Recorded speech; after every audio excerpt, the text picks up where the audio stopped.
আপনাদের কাছে মানবিক আবেদন করতেছি, সে নিরীহ মানুষ, হয়তো কোনো মিস আন্ডারস্ট্যান্ডিং হতে পারে, তার ব্যাপারে হয়তো ভুল হতে পারে, সে একেবারে নিরীহ একটা মানুষ।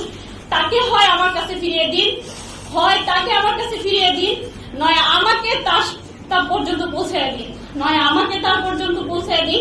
তার ব্যাপারে কথা বলারও কেউ থাকবে না, তার ব্যাপারে আপনাদের সামনে ফেস হওয়ারও কেউ থাকবে না। আমাকে তার পর্যন্ত অ্যাটলিস্ট পৌঁছায় দিন। আমি আপনাদেরকে না মামলাত গুলো আদায় করতে পারতেছি, না আমার নামাজের কোনো অর্থ ঠিক আছে, না আমার কোনো কিছু ঠিক আছে। আমি এই জীবনটা চাচ্ছি না এরকম। আমার দিন শেষে আমার রবের সামনে দাঁড়াতে হবে, দিন শেষে আমাকে আমার রবের সামনে দাঁড়িয়ে ইন্ডিভিজুয়ালি আমার জবাবদিহিটা আমাকেই করতে হবে। আমি এই লাইফটা আর বেয়ার করতে পারতেছি না, আমি আর কোনোভাবেই আমি এটা নিতে পারতেছি না। আমি ফিজিক্যালি প্রচন্ড রকম উইক হয়ে গেছি। আমি হাত জোর করে বলবো আপনাদের কাছে, আমার এই নিউজটা আপনারা মাননীয় প্রধানমন্ত্রী পর্যন্ত পৌঁছায় দিন। আমি হাত জোর করে বলবো, আপনারা প্রধানমন্ত্রীর কাছে আমার এই নিউজটা পৌঁছায় দিন। উনি যেন অতি সত্বর অনেক অল্প সময়ের মধ্যে উনাকে আমাদের কাছে ফিরিয়ে দেন। উনি একেবারেই নিরীহ সাধারণ একটা মানুষ, ঠিক আমি যেমন, ঠিক উনি যেমন, ঠিক আমি যেমন, আমরা প্রত্যেকে নিরীহ মানুষ। আমি কিছুই জানি না, আমি এই অঙ্গনের মানুষও না, আমি আবার বলি আমি এই অঙ্গনের মানুষও না। তাই আমার কথায় যদি কোনো ত্রুটি বিচ্যুতি থাকে, কোনো ভুলভ্রান্তি আপনাদের দৃষ্টিগোচর হয়, আমি আপনাদের কাছে ক্ষমা প্রার্থী। আমি মানসিক ভাবেও ভালো নেই, আমি শারীরিক ভাবেও ভালো নেই। আমার পক্ষ থেকে আমি আপনাদের বোন, আমি ওনাকে অনেক ভালোবাসি, আমি আপনাদের বোন। জাস্ট আমি ওনাকে ফিরে পেতে চাই। আমি আপনাদের বোন, আপনারা সবাই আমাকে একটু হেল্প করবেন। আমি আপনাদের বোন। আমি আর এর বেশি কিছু আপনাদেরকে আমি বলতে পারতেছি না, আমি আর বেশি কিছু আর আপনাদেরকে বলতে পারতেছি না, আমি আর পারতেছি না, আমি জাস্ট কিছু পারতেছি না, আমি আর কিছু পারতেছি না।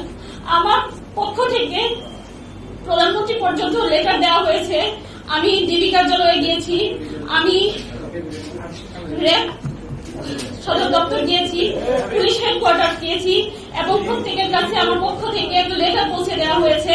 আমি আসার আগে র্যাব হেডকোয়ার্টার থেকে র্যাবের ডিজি স্যারের সাথে দেখা করে এসেছি। উনি আমাকে আশ্বস্ত করেছেন যে আমাদের কাছে নেই, অ্যাটলিস্ট আমাদের কাছে থাকলে আমি আপনাকে ইনফর্ম করতে পারতাম, আমাদের কাছে নেই। আমি তার সার্বিক সহযোগিতা কামনা করে এসেছি যে আপনি আমাকে সাহায্য করেন। তিনি আমাকে আশ্বস্ত করছেন, তিনি তার নাম্বারগুলো রেখেছেন, তিনি বলেছেন যে আমরা দেখতেছি, যদি কোনো খবর পাই আমরা জানাবো। আমাকে প্রশ্ন করেছেন, আপনি কি মনে করেন যে সে আমাদের প্রশাসনের কাস্টাডিতে আছে? আমি বলেছি না, আমি এমন মনে করে আপনাদের শরণাপন্ন হইনি, বরং আমি আপনাদের কাছে, আপনারা পারবেন, আপনাদের সেই শক্তি আছে, সেই আশা নিয়ে আমি আপনাদের শরণাপন্ন হয়েছি। আপনারা চাইলে অনেক অল্প সময়ের মধ্যে সম্ভব, এমন একটা নিরীহ মানুষের উপরে কি জন্য এই ধরনের একটা অভিযান হবে? উনি তো একেবারেই সাধারণ মানুষ, হয়তো কোনো ভুল বোঝাবুঝি হতে পারে। ওনাকে ফিরিয়ে দিন, আল্লাহর ওয়াস্তে ওনাকে ফিরিয়ে দিন। আমাকে একটা সাউন্ড লাইফ লিড করার মতো একটা পরিস্থিতি তৈরি করে দিন। আমি কিছুই করতে পারতেছি না, আল্লাহর ওয়াস্তে ওনাকে ফিরিয়ে দিন। আপনারা চাইলে অনেক কিছু অনেক সহজভাবেই সম্ভব। আমি আপনাদের কাছে আবারও ক্ষমা প্রার্থী যদি আমার কথার মধ্যে কোনো ভুল বিচ্যুতি আপনাদের দৃষ্টিগোচর হয়ে থাকে। আমি আমার কথা শেষ করতেছি, এই মেসেজটুকুই আমার পক্ষ থেকে আপনারা পৌঁছে দিবেন। আমি কথা শেষ করার আগে আপনাদেরকে আবারও ধন্যবাদ জানাচ্ছি।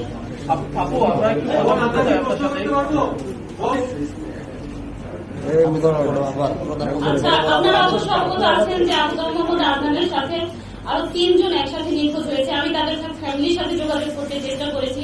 আসলে রংপুরের এরা ফ্যামিলিগত ভাবে মানুষগুলো এমন যে তাদের হয়তো বা আমি জানি না, তারা খুবই নিরীহ অথবা হয়তো বুঝতেছে না। আমি তাদের সাথে যোগাযোগ করেছি, আসার জন্য বলেছি যে আমরা ব্রিফিং আয়োজন করেছি কনফারেন্সের, কিন্তু তারপরে তাদের রেসপন্সটা ছিল এমন যে হ্যাঁ আপু আপনি করতেছেন, আপনি করতে থাকেন, আমরা আসতে পারলাম না, এই ধরনের। তো দুঃখিত যে আমি তাদেরকে আপনাদের সামনে উপস্থিত করতে পারিনি। 3টা মানুষ, আমি 4জন মানুষ কার সহ, এটা অবশ্যই কোনো প্রাইভেট কোন সংস্থার কাজ হতে পারে না। জাস্ট এটুকুই আমার ধারণা, এটা কোনো প্রাইভেট ভাবে তাকে গুম করা হয়েছে, এটা হতেই পারে না। প্রশাসন চাইলেই অনেক অল্প সময়ের মধ্যে এটা একেবারে সম্পূর্ণরূপে উদ্ঘাটন করতে পারে। একদম চুলচেরা আসবে না এখানে, প্রশাসন যদি এখানে হস্তক্ষেপ করে অল্প সময়ের মধ্যে এই বিষয়টাই সুরাহা করা সম্ভব।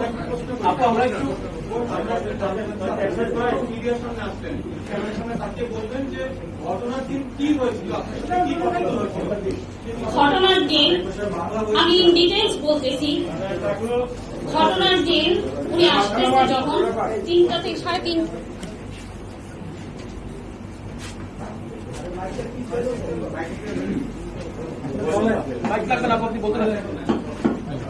উনি 3:30টায় কি 3টা কি 3:30 আনুমানিক, আমি এক্সাক্ট টাইমটা বলতে পারছি না, তখন উনি বের হয়, রওনা করেন তার বগুড়া একটা প্রোগ্রামের উদ্দেশ্যে। বগুড়া একটা প্রোগ্রামের উদ্দেশ্যে রওনা করে, সাথে ফিরোজ ভাই এবং মুহিত ভাই নামে 2 ব্যক্তি তার সাথে ছিল সফরসঙ্গী হিসেবে। আর যার তার নাম হচ্ছে আমির, সে নিজেই ড্রাইভ করতেছিল। এই 4 জন বগুড়ার প্রোগ্রামের উদ্দেশ্যে রওনা করে। উদ্দেশ্য ছিল প্রোগ্রাম শেষ করে ঢাকা ফিরবে, ঢাকা আমার কাছে উনি আসবেন। কিন্তু 4টার দিকেই, আমি টাইম এক্স্যাক্টলি আপনাদের বলতে পারবো যদি ফোনটা চেক করি, 4টার কি তার কিছু পরেই উনি আমাকে কল করে বলতেছে, আমি আর কি তাকে কল করে আস্ক করতে চেয়েছি যে কি খাবার, কি রান্না করবো আর কি। সেজন্য উনি খুবই ফেড আপ হয়, খুব রেগে যায় আমার উপরে, যে কিভাবে আছি, কেমন আছি, এই প্রশ্নটা না করে কিভাবে কি খাবো এই প্রশ্ন করতেছো। তখন সে বলতেছে যে আমি আমার পেছনে 2টা বাইক আমাকে ফলো করতেছে, আমার মনে হচ্ছে যে আমাকে 2টা বাইক ফলো করতেছে।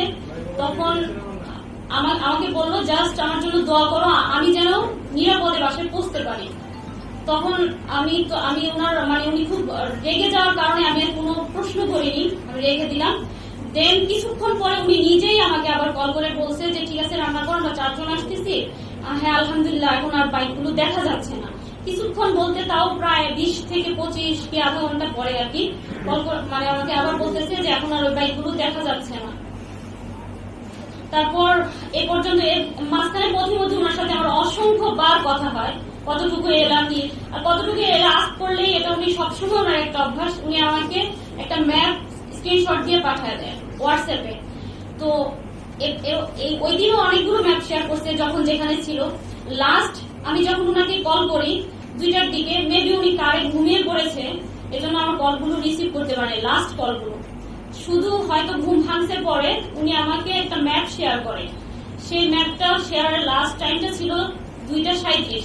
তো আমারও চোখ লেগে গিয়েছিল, আমি হুট করে যেই দেখলাম যে ম্যাপটা 2:37 শেয়ার করা, তারপরে তো চলে আসার কথা। ওখানে শো করতেছিল ডেস্টিনেশন 18 মিনিট, 18 মিনিটের মধ্যে উনি মিরপুর ইন করবে এরকম। তো আমার যখন চোখ খুলে আমি দেখতেছি প্রায় 2:45, তারপর তাড়াতাড়ি চলে আসবে, আমি খাবারগুলো রেডি করবো। আমি হুড়মুড়িয়ে উঠি, উঠার পরে আমি ওয়েট করতেছি, হতে পারে কোনো কারণে লেট হইতে পারে। আমি 3:30 প্রায় 4টা অব্দি ওয়েট করে আবারও কল করি, 3টার দিকে কল করি ওনার ফোনে, 3টা একটু পরে। তখন থেকে ফোনটা সুইচ অফ পাই। তারপরে আমি কিছু মনে করি হতে পারে তার ফোনে চার্জ নেই। তারপর আরো কিছুক্ষণ পরে আমি আমিরের নাম্বারে, যার কার ড্রাইভ যে করতেছিল, তাকে কল করি। কল করার পর তার ফোনও সুইচ অফ পাই। তখনই আমার কাছে একটু সন্দেহ হয়।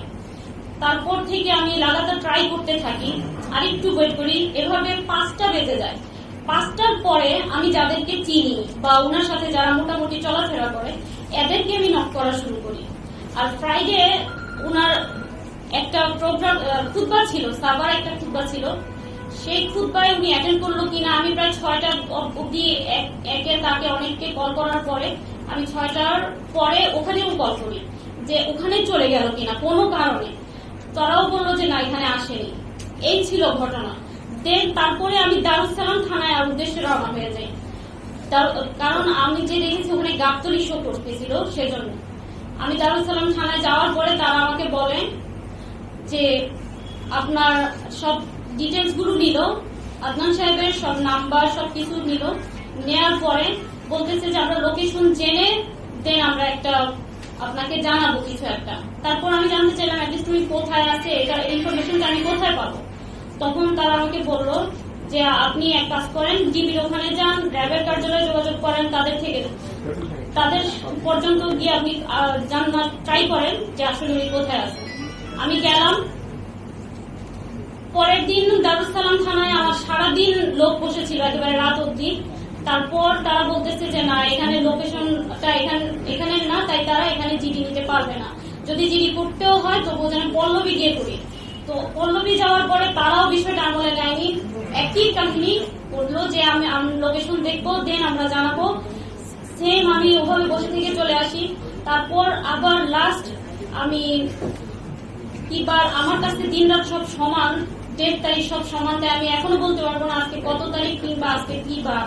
তো আমি তারপর পল্লবী থানায় মেবি গতকালের আগের দিন রাতে আমি গিয়ে ওনার একটা পার্সোনাল নাম্বার আছে এটা শেয়ার করি যে স্যার আমার একটা ভুল হয়ে গেছে, পাবলিকটা দিয়েছিলাম, পার্সোনালটার কথা আমি ভুলে গিয়েছিলাম। এই পার্সোনালটা দেওয়ার পর ওইটা থেকে তারা বললো, ওটা দেখে ওটার লোকেশনের কথা বলেনি, তাৎক্ষণিকই ততদিনে হয়তো মিডিয়ায় বিষয়টা চলে আসছে গত পরশু রাতে।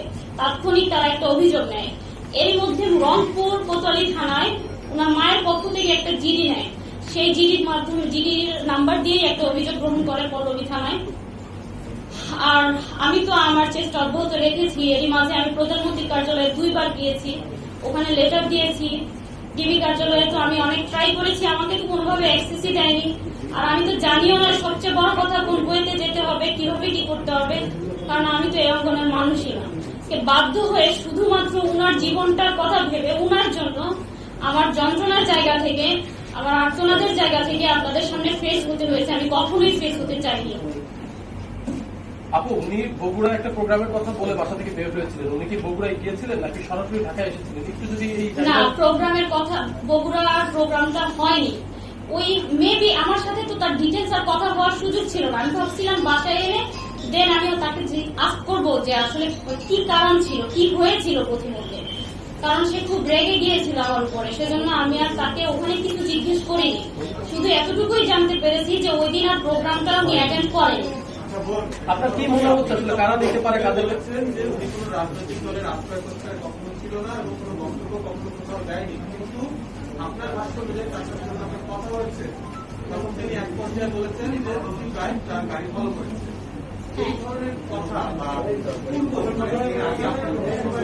নেভার, না, এই ধরনের কোন সিচুয়েশনের সম্মুখীন আমি কখনোই হইনি, কখনো উনি বলেও নি, কখনো উনি বলেন।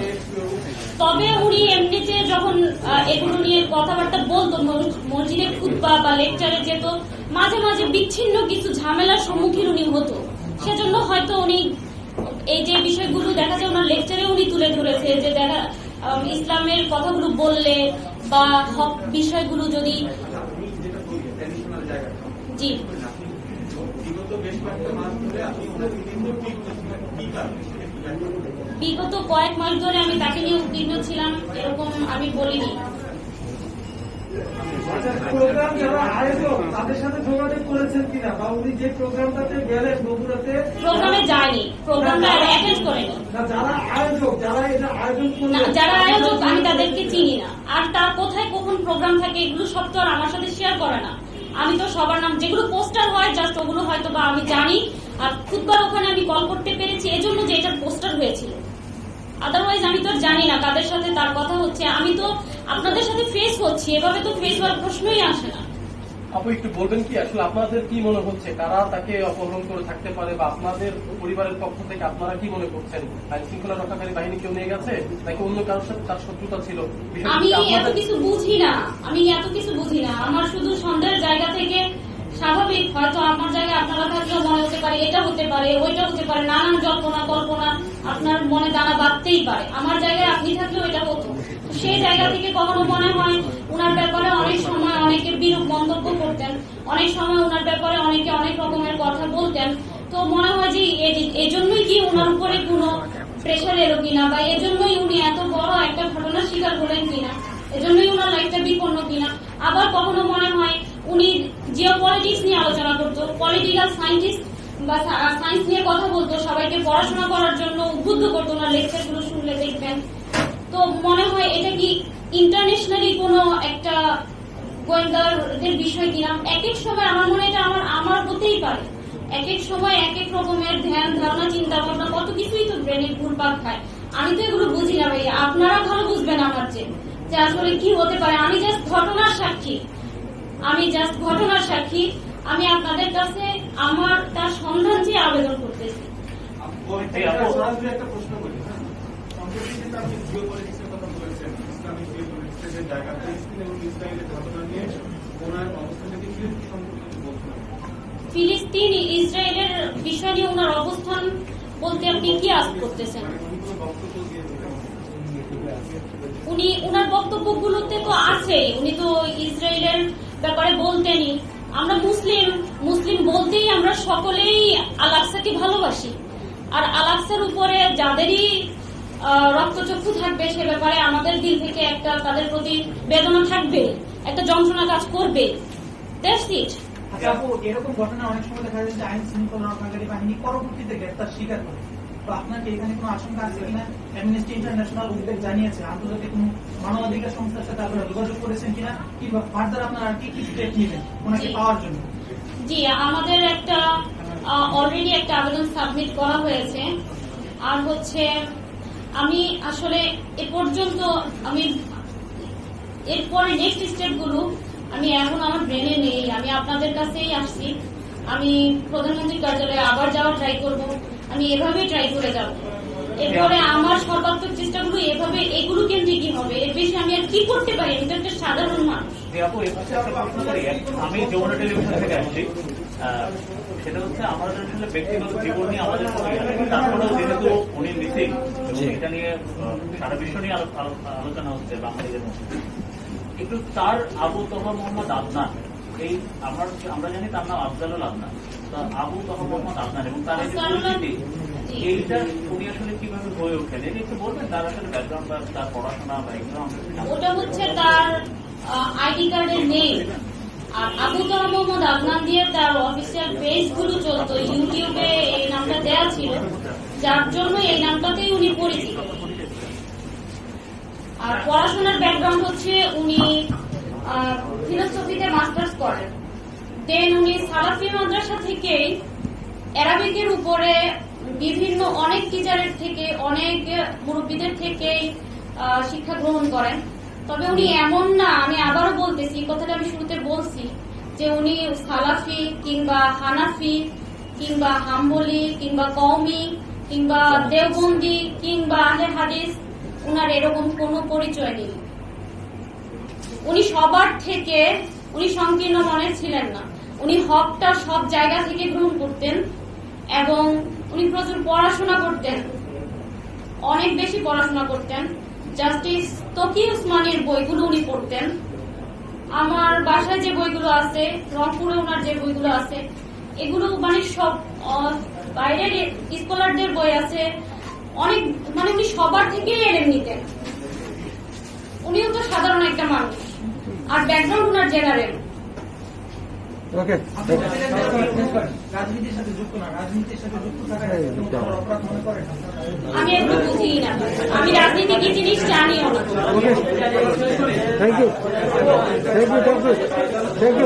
আইনজীবীর কোনো বক্তব্য আছে? আপনারা কি এই যে উচ্চ আদালতে কোনো ধরনের বক্তব্য যাবেন?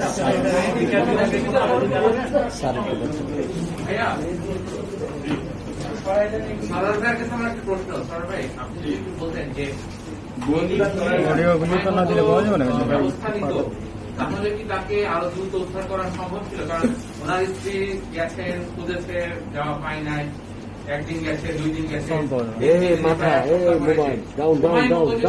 এখানে করতেন না। দ্বিতীয় প্রশ্ন হচ্ছে, আপনি নিশ্চয়ই গাবতলীতে ভালো মতো জানেন, একজন সাবেক সেনা কর্মকর্তা হিসেবে খুবই গুরুত্বপূর্ণ একটা স্থাপন জায়গা, এবং সেটা সবসময় সেখানে পুলিশ, নিরাপত্তা বাহিনী, সিসিটিভি ক্যামেরা এরকম বিভিন্ন আয়োজন দিয়ে এই আমিনবাজার জায়গাটা এবং ব্রিজটা, আমিনবাজার ব্রিজটা ঘেরা থাকে। এরকম একটা স্পর্শকাতর জায়গা থেকে একজন ব্যক্তি নয়, 4 জন ব্যক্তি একটি গাড়ি এখান থেকে মিসিং হয়ে যাওয়াটাকে কি রাষ্ট্রের কতটা ব্যর্থতা বলে মনে করেন? দেখুন, এটা আমি শুরুতেই বলেছি যে অত্যন্ত উদ্বিগ্নের কারণের জায়গাটা এটা যে শুধু একজন ব্যক্তি না, 4 জন ব্যক্তি একটি গাড়ি সহ। প্রাইভেট কোন শত্রু বা কোন এগ্রিভ পার্সনের পক্ষে এটা কোনোভাবেই সম্ভব নয়। রাষ্ট্র বা আইনশৃঙ্খলা বাহিনী যদি দ্রুত ব্যবস্থা নিত তাহলে এটা ডেফিনেটলি উদ্ধার করা সম্ভব। আমি ছোট্ট একটা উদাহরণ দিয়ে বলি, আপনাদের মনে আছে অ্যাডভোকেট রেজওয়ানার হাজবেন্ড কিডন্যাপ হয়েছিল নারায়ণগঞ্জ থেকে, সেইটা পরে মিটমাট হয়ে যায়, কোনো আইনশৃঙ্খলা বাহিনী ব্যবস্থা নেয় না। এই একই দিনে একটি শিশু কিডন্যাপ হয়েছিল, পুলিশ দ্রুত সেই শিশুটাকে উদ্ধার করতে পারে। আমাদের পুলিশ অনেক এফিসিয়েন্ট, তারা বিদ্যুৎ গতিতে ব্যবস্থা নিতে পারে, যেটা পরিমণির ব্যাপারে নিয়েছে। পরিমণি নিজেই স্টেটমেন্ট দিয়েছে যে বিদ্যুৎ গতিতে তারা কাজ করেছে। কিন্তু এখানে যদি রাষ্ট্রের উচ্চ জায়গা থেকে নির্দেশ দিত অথবা নির্দেশ যায়, তাহলে আমি মনে করি এটা মাত্র ঘন্টার ব্যাপার তাকে বের করা। আর যে কোনো ভাবে তার শত্রু থাকুক, প্রাইভেট থাকুক, যে থাকুক, যে কোনো ব্যাপারে যদি কোনো নাগরিক নিখোঁজ হয়, সেখানে পুলিশের দায়িত্ব হল তাকে খুঁজে বের করে তার ফ্যামিলিকে বলা এইটা হয়েছে, তার একটা জবাব দিতে হবে, এইটা পুলিশের অব্লিগেশন। কিন্তু যখনই আমাদের সন্দেহের সৃষ্টি এখানে হয়, যখন পুলিশ দায় সারা জবাব দেয় অথবা স্কিপ করতে চায়, এই থানা না, ওই থানা না, ওই থানা না, এবং একটা দায় বসে, যেমন আজকে স্বরাষ্ট্রমন্ত্রী গতকালকে বোধহয় আজকে আনসার একাডেমিতে একটা আনসারদের পাসিং আউট প্যারেডে বলছে আমরা গুরুত্বের সাথে দেখছি। এই কথাগুলো অনেক সময় একটু দায় সারা গোছের মনে হয়। শুধু দেখছি বললে হবে না, যদি রাষ্ট্র চায়, রাষ্ট্রের উপরে কেউ শক্তিশালী নাই।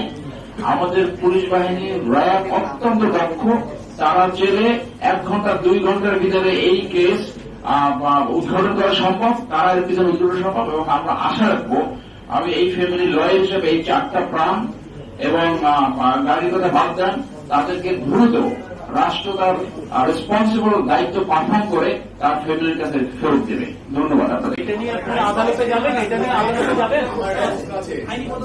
এটা নিয়ে কোনো আইনি পদক্ষেপে যাবেন? আমি একটা কথা বলি যে আমরা জেনেছি যে আদনান সাহেব তার বক্তৃতায় যে সব বক্তব্য উত্থাপন করতেন সবসময় সেটা হচ্ছে জুদাইজমের বিরুদ্ধে, জায়নিস্ট মুভমেন্ট নিয়ে কথা এবং বলতেন। হচ্ছে সেটা জুদাইজমের বিরুদ্ধে এবং ইহুদিজমের বিরুদ্ধে। আমরা জেনে থাকি যে ইহুদিজমের বিরুদ্ধে কথা বলতে সারা পৃথিবীতে তারা তাদের গোয়েন্দা সংস্থা যে মুসাদ, তারা সে ভয়ঙ্কর হচ্ছে পাওয়ারফুল। আপনারা কি সাসপেক্ট করছেন যে এই না? এটা তো আপনি দেখছেন যে তার স্ত্রী বলেছে সন্দেহের অবকাশ থেকে যায়, কারণ যখন এটা উদ্ঘাটন না হবে যে কোনো ধরনের সন্দেহই হতে পারে। আইনি পদক্ষেপ আমরা এর আগের ঘটনাগুলো আমরা দেখেছি যে এইগুলার নিয়ে রিড করা সম্ভব। আইনি পদক্ষেপ তো পুলিশ স্টেশনে যাওয়া একটা আইনি পদক্ষেপ, তো পুলিশ তো সেখানে সঠিকভাবে এখন পর্যন্ত দায়িত্ব পালন করেছে বলে আপনি দেখেন 10 তারিখ থেকে আজকে 16 তারিখ, 6 দিন। তো 6 দিন কিন্তু কম সময় না। তো 6 দিনে মাত্র একটা জিডি হয়েছে। তিনি কার কাছে যেতে পারতেন? রাষ্ট্রের সর্বোচ্চ ব্যক্তি প্রধানমন্ত্রীর কাছে আবেদন করেছে, তাকে মা বলে সম্বোধন করেছে। তিনি আর কোথায় যেতে পারতেন? র্যাবের ডিসি অত্যন্ত দক্ষতার সাথে তারা দায়িত্ব পালন করে। আর কোথায় যেতে পারতেন? আইজিপি পুলিশ, তার কাছে আবেদন করছে। এর চেয়ে বড় আইনি পদক্ষেপ আর কি হবে? রিড করা যাবে, আদালতের কাছে যাওয়া যাবে, ইভেন আদালত সুগমভাবে এইটার বিরুদ্ধে ব্যবস্থা নিতে পারে। কারণ 1-2টি মানুষ না, 4টি মানুষ একসাথে নিখোঁজ হয়ে আছে, and that to প্রায় 1 সপ্তাহ।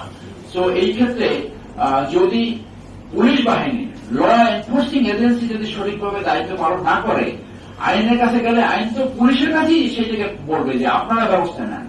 তো প্রথম দায়িত্বটা তো আসলে এই ক্ষেত্রে পুলিশের দায়িত্ব। ধন্যবাদ আপনাদের সবাইকে।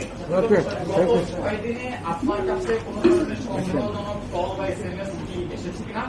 আর আপনি সবশেষ ওই দিন মানে বৃহস্পতিবার রাত 2:37 যে লোকেশনটি পেয়েছেন সেটা যে কেউ শেয়ার করতে পারে, আমি তারপর নিয়ে আমি করতে পারি। তার সাথে আপনার স্বামীর সাথে আপনার সবশেষ ভয়েস কল হয়েছে এটা আমার দেখতে হবে। 1টা বাজে হবে, 1টায় হবে।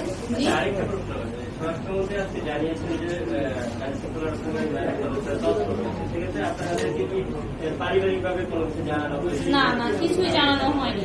বা আপনারা কাদের সাথে যোগাযোগ করছেন? সরাসরি জাস্ট একটা তদন্ত পুলিশ আছে, মেবি মানে ডিউটি অফিসার এসআই, ওনাকে আমি কল করি, জাস্ট এটুকুই, না এর বেশি কিছুই না।